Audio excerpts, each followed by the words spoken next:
Hello, welcome, and thank you for visiting NSA Georgia's website. Our guest today is Dick Bruso, and Dick is founder of Heard Above the Noise.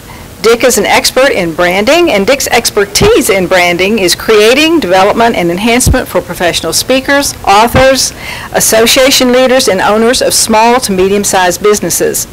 Dick has helped business people just starting their business, seasoned veterans, and corporations to find the essence of their brand. Dick, thank you so much for being with us today. Oh, it's my pleasure. Thank you for having me. That's an interesting name for a business. How did you come up with the name Heard Above the Noise? Well, interestingly enough, I'm the eldest of 9 children, and I've always worked hard to be heard above the noise within my family. And it works very nicely because I help speakers and authors in particular be heard above the noise. I also have the opportunity to consult with them as well as speak to those audiences. And then I also produce audio and video products as well to help people be heard above the noise. I understand that you have 3 keys to branding, so can you tell us a little bit about those? Yes, well, first is the power brand. The power brand includes several different elements, but the key aspect of a power brand is it's based on who you are, not what you do.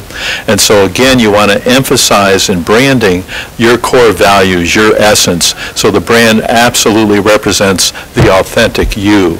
And in addition to that, a power brand has to have passion. You have to be passionate about what you're doing.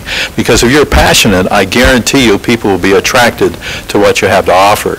So that's the first component of the 3 keys to branding, is to have a power brand. The second is to create what I call an umbrella brand. Now, an umbrella brand, interestingly enough, is a brand that encompasses everything that you do. So again, as a speaker, consultant, and producer, Heard Above the Noise works on all those levels.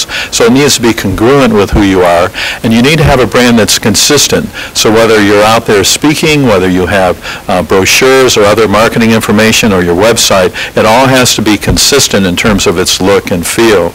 The third aspect of creating a powerful brand, and a brand that will really make a difference in the marketplace, is make it a giving brand. What sort of legacy are you going to leave with your brand? Is it something that will stand the test of time and truly impact the lives of others? Part of the program that you're doing today, you talk about brand storming. Can you tell us a little bit about that? Yes, it's a play on the words brainstorming, but brandstorming is where I bring people up from the audience, people I've not met before, and we'll spend 25 to 30 minutes showing them how to create a brand, where it emanates from. Typically I go back in time in terms of where they were born, where they were raised, the things that they were involved in high school and college, and where the real passions are. And then we talk about how does that align with their current brand and the target audiences that they're trying to reach. And it's very exciting, and every time I do this, it's a new challenge, but a very interesting one that involves the audience as well. You've been in business for 16 years. That's a long time. What is your business philosophy, or what advice would you give for people in business today to be successful? Well, once again, go back to the concept that we talked about, and that is follow your heart.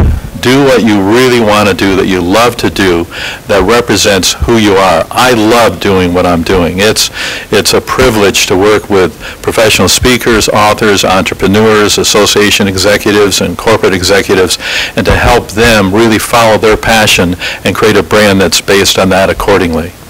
Dick, a lot of people think that once they've got their logo and maybe a website that is branding, but that really is not branding, is it? No, it's actually the beginning of branding, because once you determine what that brand is, all right, in terms of the look and the feel, then you need to carry that brand out in the marketplace and look at ways to expand that brand on a continuing basis, because again, branding is really all about not only who you are, but how you're perceived in the marketplace. And the more that you work to refine that brand and be as authentic as possible, the likelihood is you'll be that much more successful. I want to say thank you for the opportunity to be part of this interview process. I will tell you this, that it's been my joy to work with people like yourself and others, and to help them really follow their dream. And I would say this at the end: tune out the naysayers and tune in the cheerleaders. Excellent. Thank you so much for being with us today. It's been my privilege and pleasure. Thank you. And thank you for visiting NSA Georgia websites, and stay tuned to hear more interesting speakers like Dick Bruso.